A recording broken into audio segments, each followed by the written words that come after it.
Hello, everyone. I'm Ed. Have you ever been the green bubble texter in a blue bubble group chat? Or did they kick you out before you even realized you were the one throwing everything off? And if you haven't had that particular pleasure, maybe you've had the joy of trying to get your mom to set up a new messaging app only to realize you just inadvertently signed yourself up for weeks of phone calls with questions much better suited for the Geek Squad or the IT help desk at what will very soon be her bargain basement retirement community if she keeps up the pestering.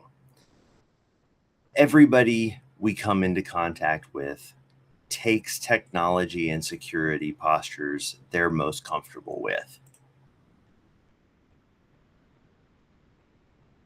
They have the right to do whatever they're most comfortable with. But as soon as your technology and security posture becomes inconvenient for the people around you, it becomes a social liability. And let's be honest, although being a nerd in the 2020s is a markedly better experience than it was in the 1990s when I came up, we don't need any more help increasing our social liabilities than we're already providing ourselves through just existing. So when it comes to mobile device privacy and security, even when really serious people weigh that liability, especially over time, they hedge their bets and default back to a less secure setup when that liability starts to rise.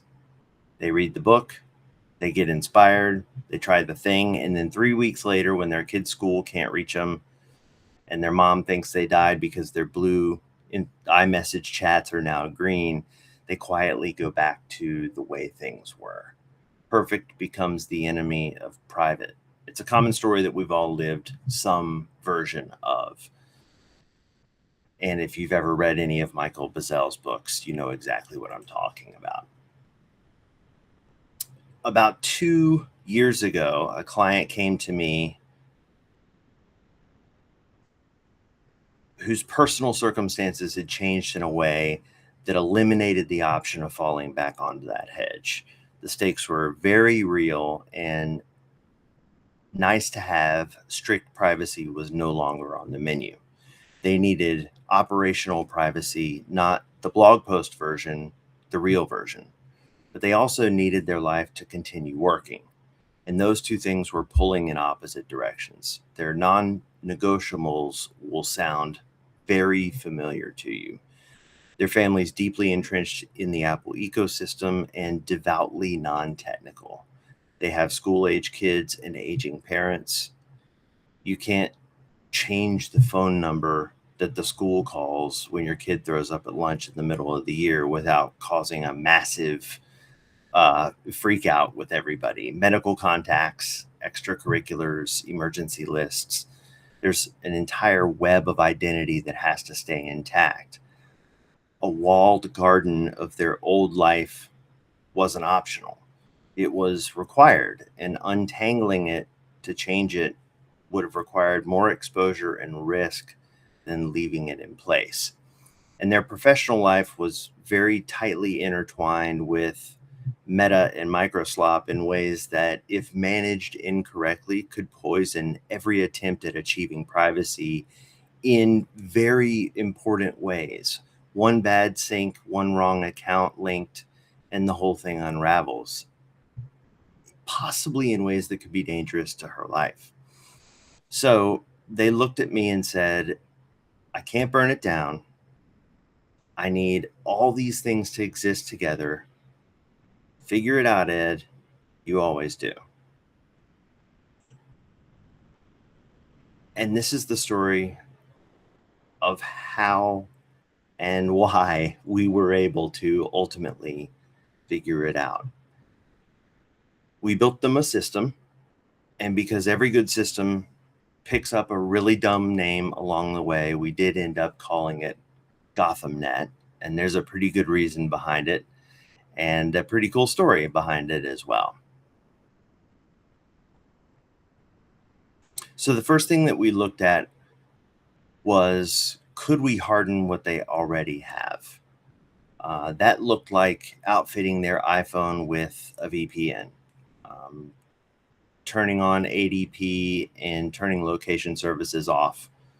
It also meant tightening up every privacy setting Apple gives you and then appending where necessary. And of course, Apple gives you a lot to work with. Advanced data protection is real encryption. The privacy controls have gotten genuinely better. I would argue that Apple has a legitimately excellent privacy posture and options, no question about it. If you're a regular person trying to angle towards privacy and reduce your digital footprint, Apple is probably the best option that you have out there right now. However, there's a problem. At the end of the day, if you're in Apple's ecosystem, you are in a trust me bro relationship with a $1 trillion corporation. You're trusting that they won't be compelled to hand over your metadata. You're trusting the crosstalk between apps on your device isn't leaking context that you didn't authorize.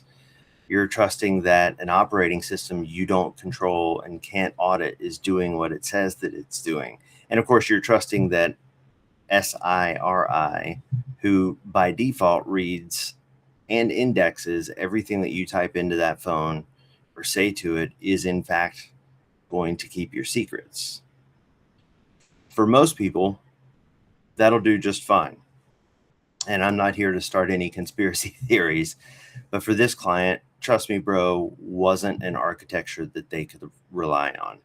It was a serious vulnerability. So I knew that we had to go Android based, which is right about the time that the groans from my client started to get louder. Now, I'll be honest with you. I didn't spend 6 months evaluating every privacy-focused Android operating system out there. I did, of course, look around to try to do my due diligence. The landscape is thin. And after ruling out the iPhone, it was pretty clearly and pretty quickly obvious that Graphene OS was the move. It was the most mature, most widely recommended amongst privacy and security pros. I've logged plenty of hours behind the wheel, and it actually feels like a real phone. I'm not going to pretend that I've spent a lot of time with Calyx OS and some of the others, and I've heard some horror stories from Louis Rossman and some of the other folks about some of the other operating systems out there. So I've steered clear as well. So Graphene OS on a Pixel it was. And honestly, Graphene OS on a Pixel solves the device problem. Sandbox, Google Play, user profile isolation, harden OS, great. But it doesn't solve my client's IRL translation problem. Because if we go back to the non-negotiables, their family lives in iMessage, their boss lives in WhatsApp, and their emails in Outlook. All of this somehow has to keep existing. And for the most part, most folks who are weighing the option of going, privacy in this direction have some version of this that they're trying to figure out how to make work. And every solution that I try to engineer for maintaining that Apple ecosystem, especially from a Graphene OS device, was either flimsy, super expensive, or only halfway there. Nothing worked as a clean, standalone solution. Every path I went down eventually needed some additional puzzle piece in the mix that was above and beyond their old iPhone and the new privacy phone, which, of course, by this point had also earned a stupid nickname, which, of course, was the Bat phone. So as all the requirements for the Apple side started taking shape, a Mac Mini here and always on iPhone there, I started playing around with WireGuard and other tunneling options to tie things together. And that's when I had the chance to really dig into Headscale, which for the unfamiliar is an open source implementation of the coordination server for Tailscale. And I actually really fell in love with it.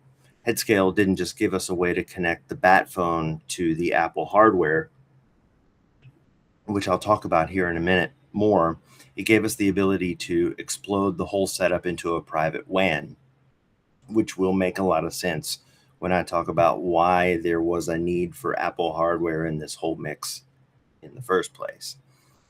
Suddenly, the Bat phone wasn't just talking to a Mac Mini in a closet, it was connected to a mesh that could include nodes in different cities, its own DNS resolution, and its own exit points to the internet. The Apple problem forced us to add hardware, and Headscale turned that into something much bigger than we had planned. And that's how this whole GothamNet situation was born, and that's why I'm sitting here with you today. Not from some grand design on a whiteboard, but from duct taping one problem to another and realizing that the solution opened up a dozen more possibilities. So let me show you what this looks like, and we can walk through it together. So this is GothamNet. 5 nodes, highly simplified, of course, 5 nodes on a private mesh, all connected through Headscale. No traffic touches the public internet unless we want it to. Up top, we have 2 coordination servers, one in Charlotte, one in Vegas. Both are running the same stack. Headscale, traffic as a reverse proxy, Pi-hole as the DNS server, and for ad blocking and domain filtering, plus Unbound for recursive DNS. Excuse me. Charlotte is primary. Vegas syncs to Charlotte and sits there quietly until it's needed. If Charlotte goes down, a DNS-based failover at the registrar flips the A record, and Vegas picks up where Charlotte left off. The client doesn't have to do anything but wait for a few seconds. And honestly, by a few seconds, I mean about 60 seconds. Since it's a DNS registrar-based failover, it's about 60 seconds. On either side, we have 2 exit nodes, one in Miami, one in Dallas. These are the doors to the internet. When the Bat phone needs to reach the outside world, traffic routes through one of these depending on the profile. And each one can either exit directly or chain through a Mulvad VPN connection that terminates in the same city. Obviously, this can be changed. So if the Bat phone exits through Miami to the outside world, it looks like someone browsing from Miami. Chain it through Mulvad, and now even the VPS provider doesn't see the destination. 2 hops, 2 different parties, neither one has the full picture. Depends on exactly what the client is doing and what kind of security posture they need in that given set of circumstances, but they do have that option. And then at the bottom, we have the home lab. This is at the client's physical location, a Mac Mini, a little System 76 Meerkat running Proxmox, and the original iPhone sitting in a drawer plugged in doing its job. And I'll dig into what ended up being the solution for the Apple stack of services and how we were able to emulate and extend all of this to the edge on their graphene device here in just a few minutes. This is the node that keeps this whole ecosystem alive. iMessage, FaceTime, the whole nine. And this node also serves as an exit point. Since some traffic should come from the client's home IP, their old identity, the legacy stuff, the school emails, chats from the boss and family, that, traffic that's supposed to look normal, it's supposed to look like it's coming from their house because it is. So it can be steered to be coming from their house. So that's the landscape. The 2 coordination servers with automatic failover, 2 exit nodes in different cities with optional VPN chaining, and a home lab that bridges the old life and the new one. If you zoom into the device itself, the Bat phone, and you take a look at the user profiles, it is a Google Pixel. In the case of this client, it was a Pixel 8 Pro running Graphene OS. For the uninitiated, Graphene OS is an Android-based mobile operating system focused on privacy and security, verified boot, hardened memory allocator, and sandboxed Google Play if you choose to use it.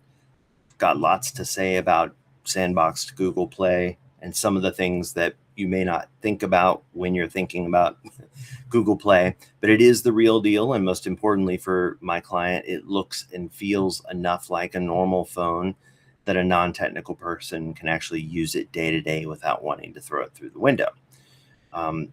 That last part matters more than any of the security features, honestly. I say that somewhat jokingly because the most secure device in the world is useless if your client leaves it in a drawer and goes back to their iPhone, especially when their life's on the line.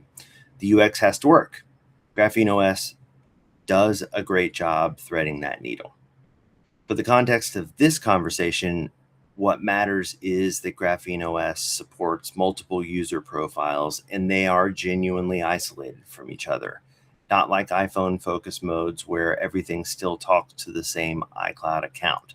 These are separate environments, separate app installations, separate data, separate network configurations. And on Graphene, each profile can have its own instance of Sandbox Google Play or none at all. They are independent operating environments on the same device.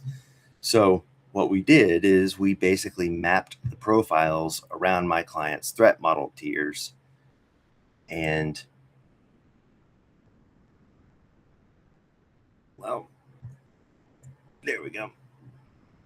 And at the top, you've got the owner profile, or on the top left here. And then you've got in the Tron universe, this would be the user with the capital U, and the user controls the programs. So on the Graphene device, the owner profile is the administrative control plane. This is where the SIM cards live, the network settings are configured, where apps get distributed to the other profiles. There are no personal applications that are run on the owner profile on this client's device. So no email, no chat, no browsing. You don't do anything as yourself on the owner profile. This is purely about controlling the other identities. So this profile's traffic is also always run over Tor using Orbot. And for all intents and purposes, the admin plane is invisible since it is run through Tor, always on VPN and forced. With this particular client, we also forwent, if that's a word, I believe it is, Google Play altogether with their private profile. We used Google Play on their exposed, I believe in this instance, we called it the home and outside profiles because those were already exposed. But with the private profile, there is no Google exposure whatsoever. And I'll talk a little bit about why that decision was made here shortly. But you can still obviously get apps for Android devices and in Graphene OS without ever installing anything that has anything to do with Google through a variety of different app stores and methods, and everything works just fine. There are a myriad of ways to do things like push notifications by self-hosting your own methods for push notifications as alternatives to things like Firebase that work wonderfully. But I digress. We'll come back to that here in just a little bit. So the profiles and their purposes. First, there is the safe profile. This is the hardened private identity, the new bank of disposable numbers that they can use, new email, new everything. This is where the client actually lives now.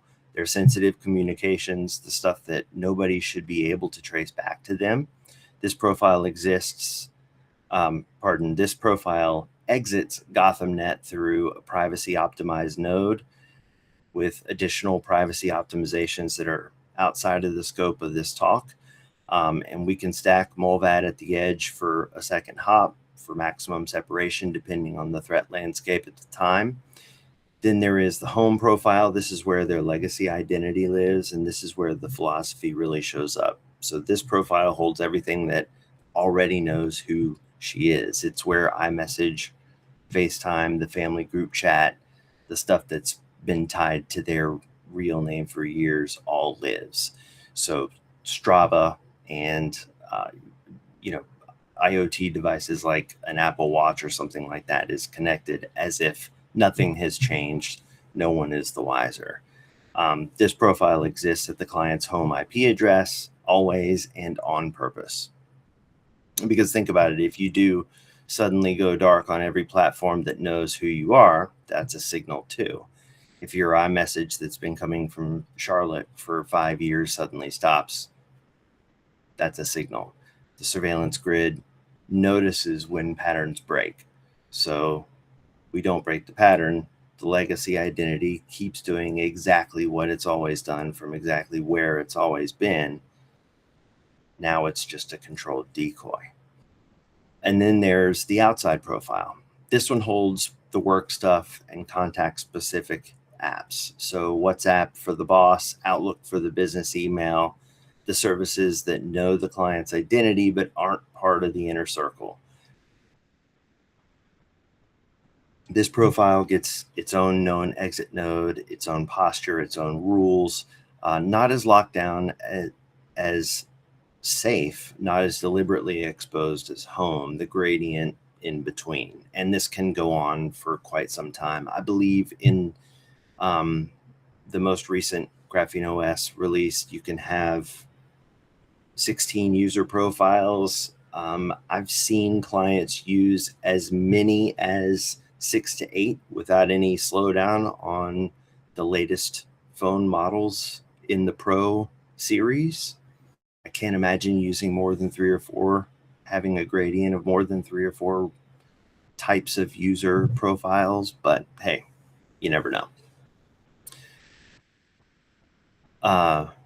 When you think about the piece that ties it all together, each one of these user profiles also has its own Tailscale instance installed. So each user profile has separate apps installed as if it exists on its own.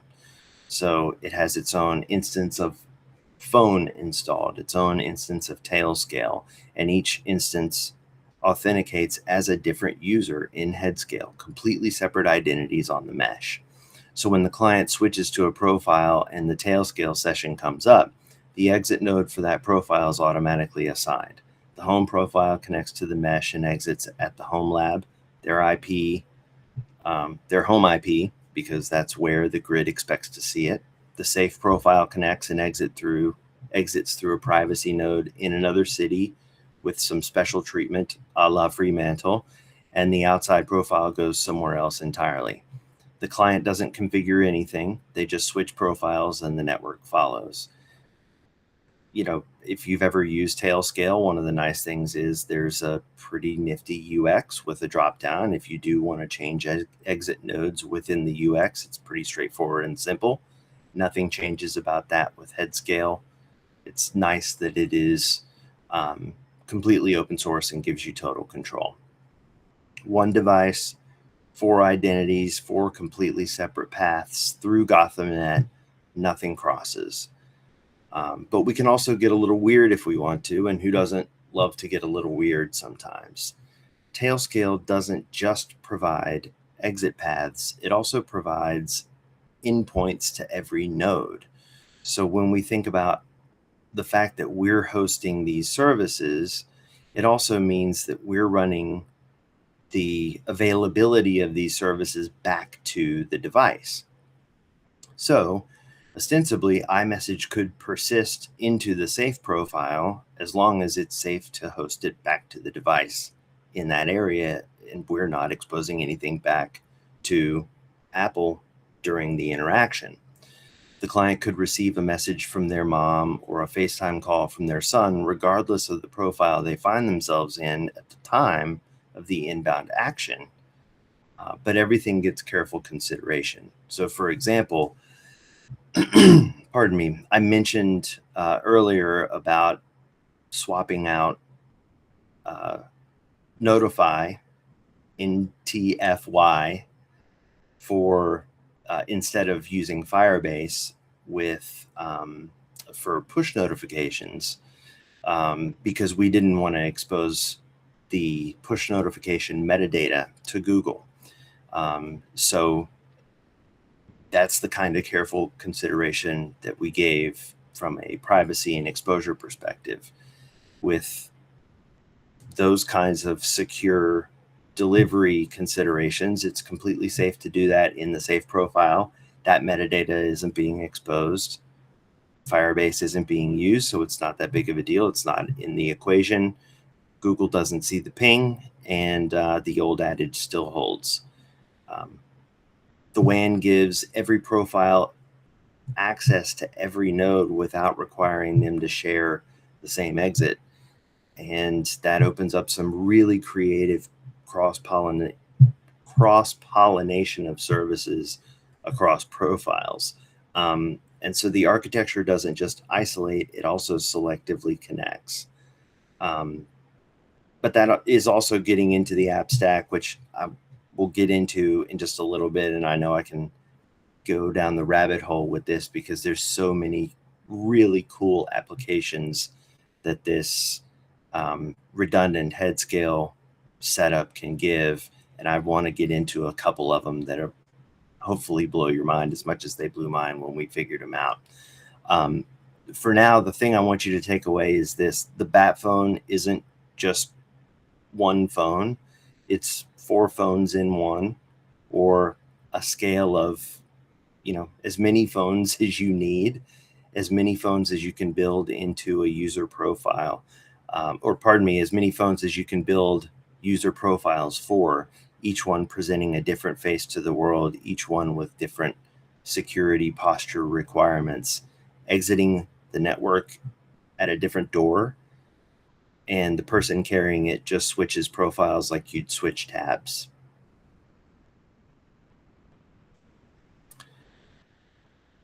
I've already shown you a little bit of an overhead view of the WAN, 5 nodes, 1 mesh. Let me talk a little bit about what's running on the nodes and why. Talk about the backbone a bit.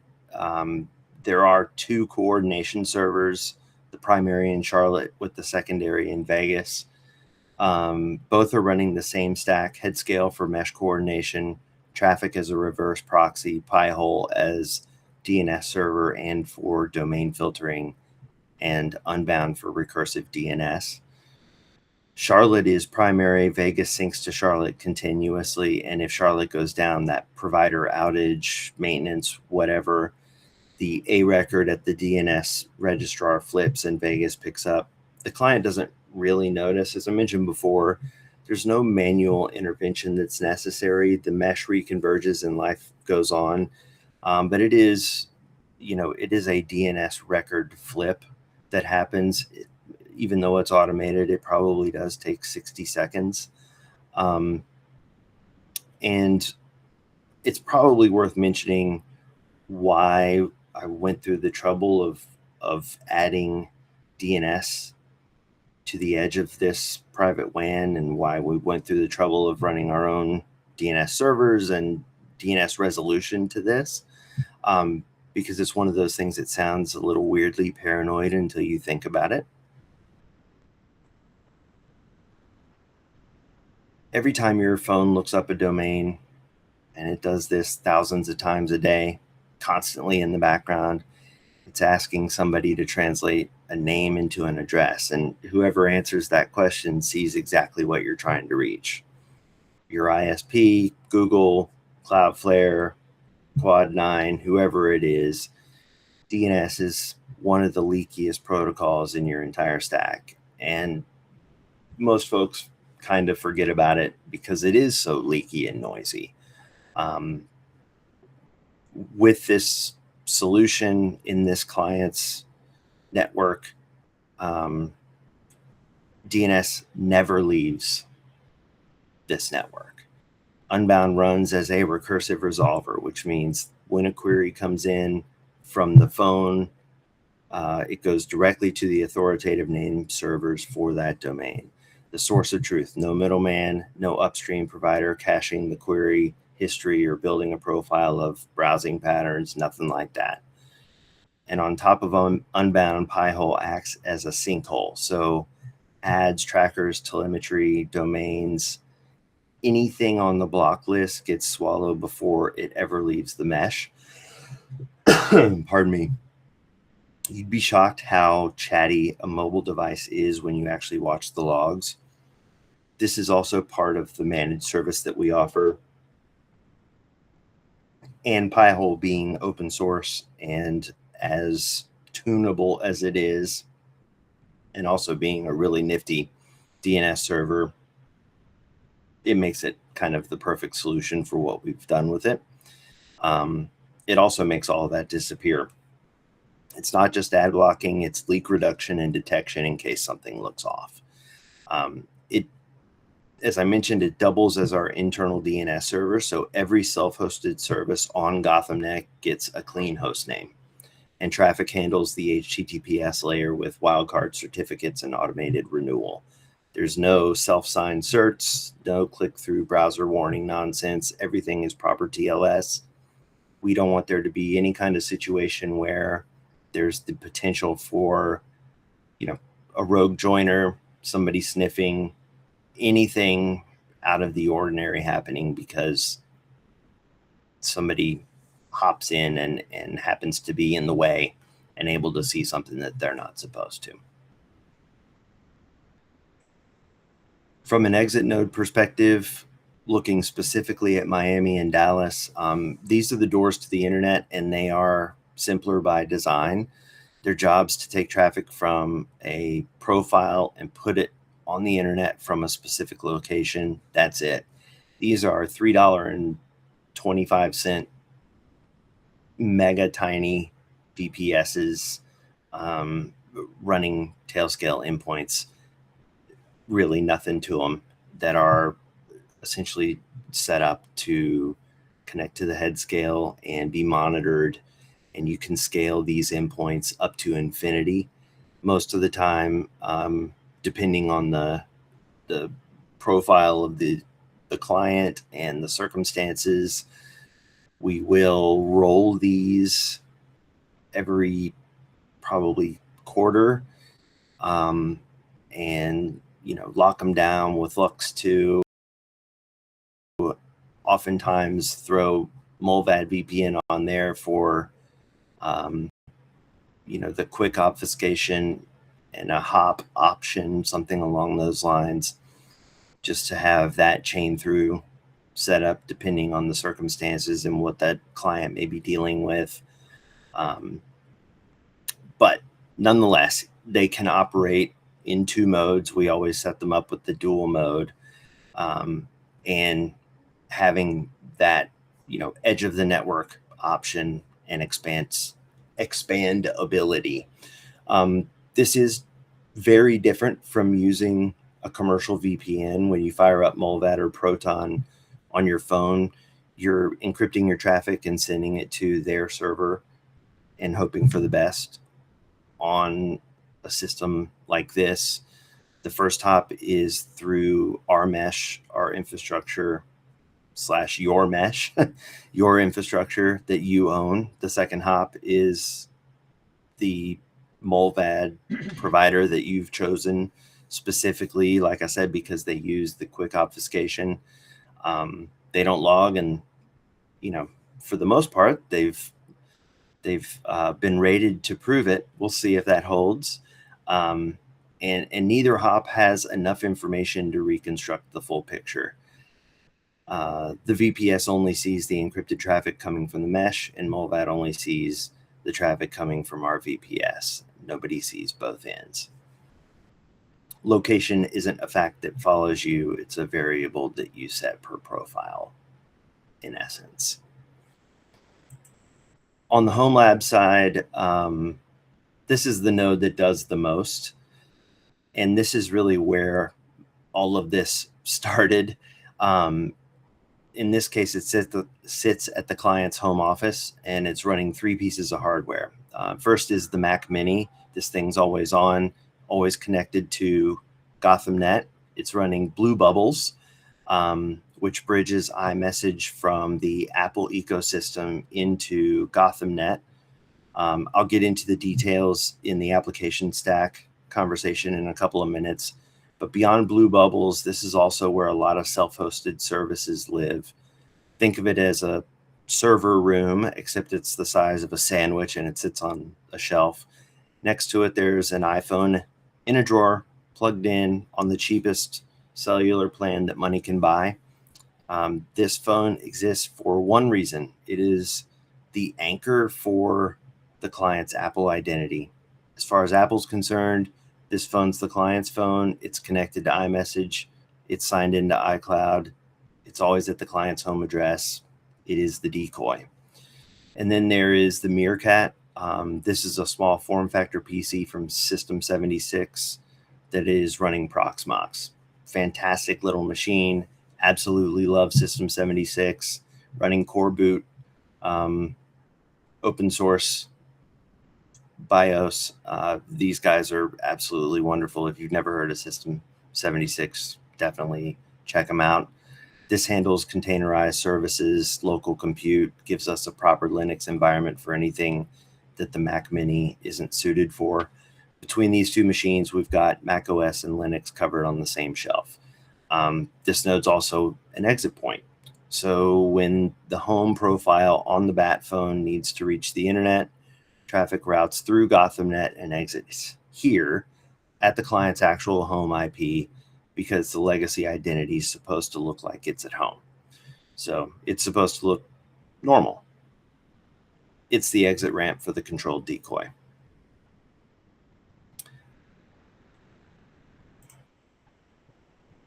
Last thing on the network, and we'll move on, resilience. This system has been running for a real person in their real life for nearly 2 years. It has to work on a Tuesday morning when they're trying to check their email, not just on a Saturday afternoon when I'm messing with it. The primary and secondary sync between Charlotte and Vegas means the coordination layer has built-in redundancy. If Charlotte drops, Vegas takes over via that DNS failover at the registrar. There are better methods, but again, affordability at the consumer level is part of the decision to go the route that we went. The exit nodes are independent. If Miami goes down, we reroute to Dallas and so on.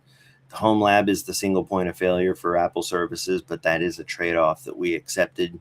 You know, you can't exactly distribute an iPhone and a drawer across 2 cities. The point is that the parts that can be redundant are the parts that can't, we monitor as closely as we can. The whole thing self-heals without the client lifting a finger. So that's the infrastructure. The Bat phone is the device. Obviously, these terms are very much tongue-in-cheek. It's more complicated than a shadowy, secretive, quiet, unassuming device would be, which is why the names are so funny. GothamNet is the network. Together they give us identity isolation, geographic flexibility, and a DNS layer that doesn't leak. But a phone and a network that are just pipes. What makes this livable is what runs on top of it. So the fun part is the programs that run on the grid. So let's talk a little bit about that. And I'm probably running a little short on time, but let me see if I can hit a couple of the really interesting ones. And I definitely want to talk about blue bubbles and how we solve the Apple problem. So this is honestly the part where the majority of the time was spent. I'm a purist, always have been. The older I get, the worse I become. The longer I spend suffering through the downfall of Microsoft, Google, and the rest of big tech, the more I'm determined to bring clients into the world of open source and digital self-sovereignty. So when possible, I try to bring that message into my work. There are so many apps in this solution that have been deployed in cool and also rinky-dink ways, but I've picked out a small handful to spare you my ramblings. So I'm not going to walk you through all of them. However, you would 100% kill me, and I would deserve it if I did. But if you are interested in a project like this, or digging into a graphene solution for yourself, playing around with any of this stuff, open source, you name it, I would love to rap about it. Please feel free to reach out to me at Edgar at laminarresearch.io. Happy to answer any questions or attempt to defend or change any position that I have. Okay, let's talk apps. Blue bubbles. So the controlled decoy in action. So I mentioned this a few times now. The iPhone in the drawer and the Mac Mini. So Blue Bubbles is the software that ties them together. It is an open source app that runs on Mac OS and hooks into the native messages framework. It then exposes iMessage through an API, which means that you can send and receive iMessages from any device, including a Pixel running Graphene OS. So the client's family sees blue bubbles. The family group chat works, photos come through, reactions work, tapbacks work, FaceTime works, which blew my mind. As far as anybody on the other end knows, the client is on their iPhone at home, like always. In fact, native SMS and RCS messages also push through.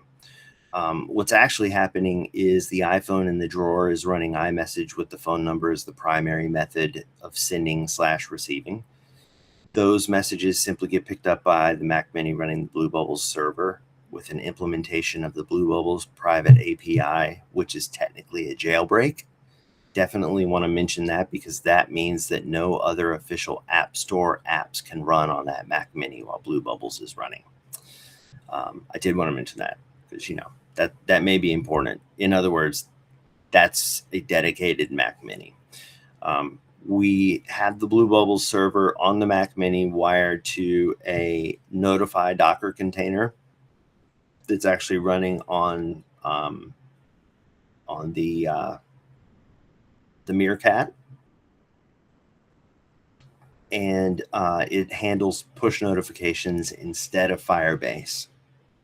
And that's because we don't want to leak push metadata to Google. That way, we feel comfortable running iMessage in private profiles and pushing iMessage across any myriad of different profiles with various security postures. And then the messages can travel across GothamNet to the phone and land wherever. Doesn't matter to us. The client reads the message, they reply goes back through the same path.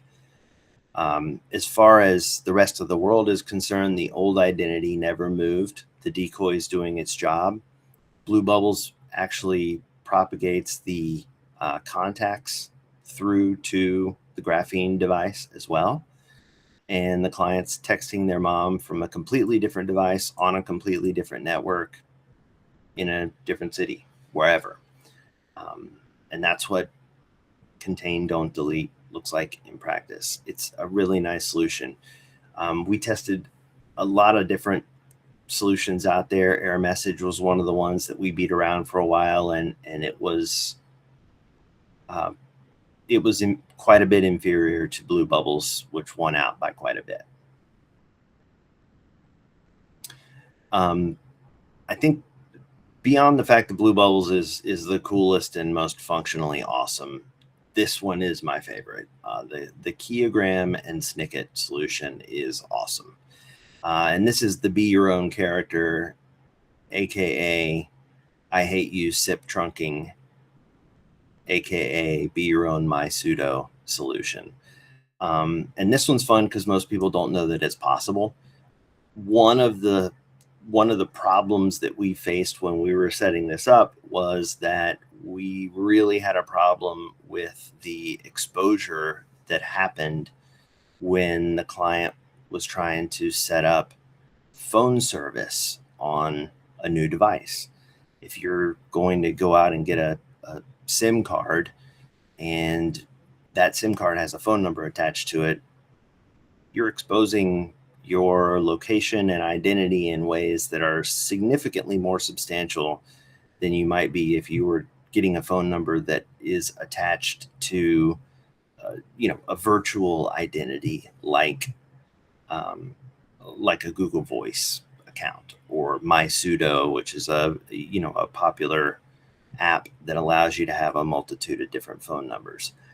And what this combination of apps allows you to do is you can you can spin up an XMPP server, very common protocol, called Snicket, and self-host this Snicket server, which is basically like a call center server, and download Keyogram, which is a open source app that interacts with Jump Chat. Jump Chat is an open source. I guess they're a nonprofit organization that acts as a bridge between the internet and the PSTN, and they offer phone numbers, and you can rent a phone number, lease a line, do whatever you would like. They're essentially a SIP replacement. So you can get a phone number from them for as little as a month and for as little spend of usage as $20. So you get a Jump Chat number through this Keyogram app, plug it in via XMPP through your Snicket server, XMPP protocol, skip all the SIP stuff altogether. You never have to deal with SIP as a protocol ever again, which is and was a total nightmare. All the stuff, if you've ever read any of the Michael Basil books and talking about LinPhone and any of the other apps trying to get an IP phone set up in lieu of doing an old school regular phone number, none of that's needed. You can now do a Jump Chat phone number using Keyogram and Snicket, and it's absolutely phenomenal. So very, very cool solution that I didn't know was possible. Most folks don't know it's possible. So would certainly suggest that if you're looking into something like this, Jump Chat, Keyogram, Snicket, there's not much out there on it at all. Notify, or as I've called it and continue to call it by accident and sometimes to annoy my friends and neighbors, Nifty. NTFY, it's a really lightweight container that runs in Docker that really is just push notifications. Firebase, Google Firebase is a really common push notifications engine system that is used by Google Play services and by Apple apps all the time to send push notifications. It's really good at what it does, which is why it's used so often. But it is a metadata collection machine, and it can collect time and date and IP address and all kinds of other stuff information if it's allowed to. And so well-intentioned people who are trying to obscure their identities may be banging on Firebase and not realizing that that's what they're doing by exposing push notification functionality. And so, you know, when you're thinking about doing something from a privacy perspective and you're building out something on Graphene OS, consider using Nifty as your push notification service, dropping it on a VPS or virtual machine on your own GothamNet works like a champ. Absolutely wonderful solution. Another one that works extremely well, and actually, interestingly enough, is now owned by Proton, is Simple Login. They are open source. They still offer their solution as really easy to install containerized setup. But Simple Login is fantastic. They have a essentially you can create as many email addresses as you would like, and they map back to a parent email address. So under perfect circumstances, you would have a single email, a different email address, i.e. a different username for every single login that you have, and a different password for every login that you have. That way, when there is a data breach and a leak of that information, that is the only instance of that login information that exists. And, all you have to do is change or delete that one instance and you're good to go. Simple login makes that really easy, and you can self-host that. Go get yourself a El Cheapo domain, create your own, set it up, have it forwarded. One of the coolest things about simple login is when you set it up and you have an email that comes through to one of your I